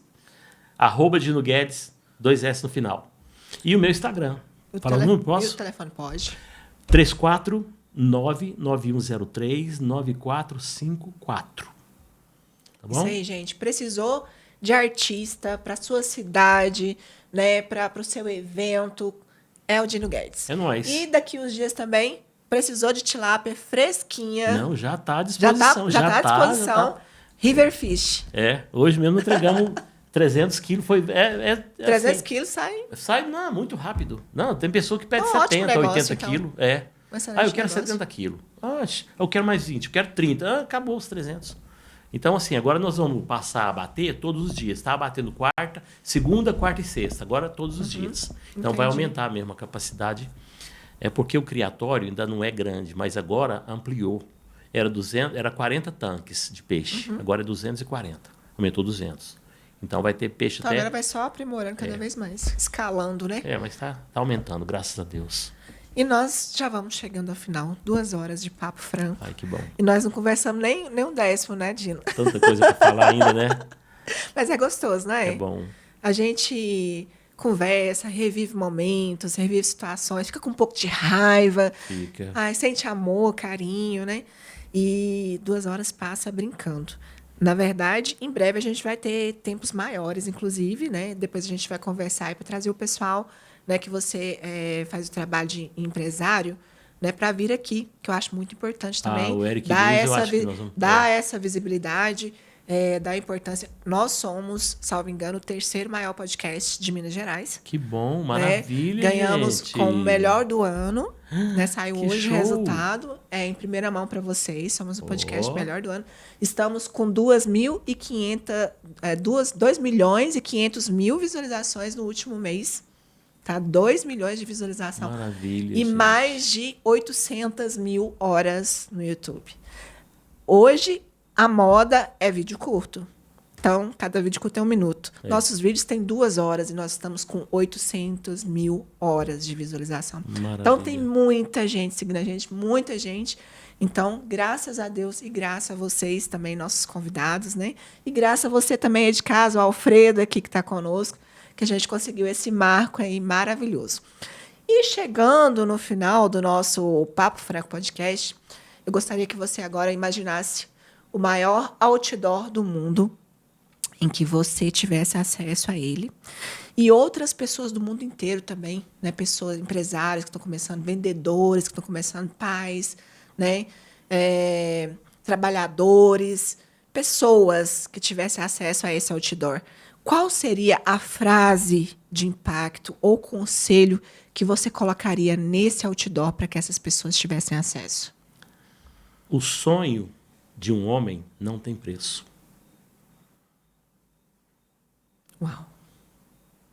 O sonho de um homem não tem preço. Homem é homem e mulher, né? Sim, sim. Não tem preço. Sonhe. Realiza. Tem nada melhor, mais gratificante no mundo. Mesmo que isso custe algo. Não importa. Não importa. Muitas lições, gente. Muitas lições. E muito obrigada. Mais uma vez. Eu que agradeço. Feliz. Obrigada, gratidão. É muito gostoso estar aqui e muito gostoso também ter esse compartilhamento que você fez conosco aqui hoje, que você passou essas informações, essa experiência, na verdade, só um pouquinho de tudo que você já passou, né? Eu vi que várias vezes você queria falar alguma coisa, mas assim, ia entrar em outras ramificações que talvez a história fosse até mais longa, mais detalhada, outras pessoas seriam envolvidas, mas isso é muito importante, isso é uma consciência, né? Uma responsabilidade que nós temos com outras pessoas, né, que não estão presentes por algum motivo. Exato, né? E, mais uma vez, pode falar? Pode. Aí eu pode quero falar? pedir desculpas, perdão. Não, que isso. Para quem está nos assistindo, quem está vendo. E quando eu falei de política, eu não gosto de falar. Eu não sou político e eu não estou defendendo um ou outro. Eu defendo as atitudes que estão levando a gente para o buraco. Ah, você votou no Lula? Votei. Eu votei. Não agora, mas no passado eu votei. Mas depois eu não votei mais. Não, eu não sou Bolsonaro e nem sou Lula. Eu também não sou Bolsonaro Eu nem não Lula. sou nem Bolsonaro nem Lula. Eu quero pessoas que defendam você, o trabalhador, os meus netos, a minha família, meus filhos, os meus amigos, ao Brasil. Eu quero gente que defenda o Brasil, que respeite o Brasil. Tem que respeitar o nosso Brasil, gente. É isso. Então, se alguém ama o Lula, me perdoa eu ter falado, comentado aqui, mas assim, é um pensamento meu e às vezes eu estou errado, tá? Respeito o seu. Mas nós temos o direito de nos posicionar. E você, no meu ponto de vista, tá certo. A gente tem que defender políticos que querem nos defender. Né? Então, um representante de uma nação tem que representar de fato a nação. Né?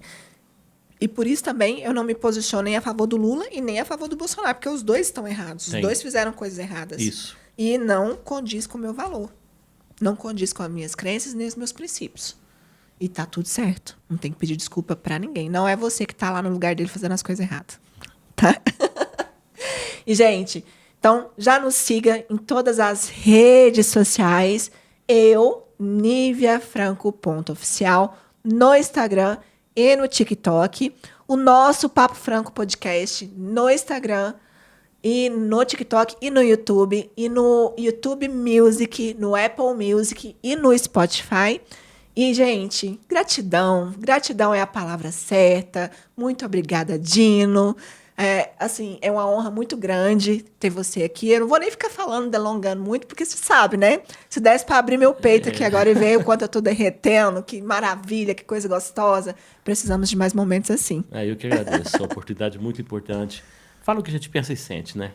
Eu acho que Sim. vai longe. Se faz sentido, faz sentido. Faz. Então, gente, beijo no coração de vocês. Até a próxima. Tchau, tchau.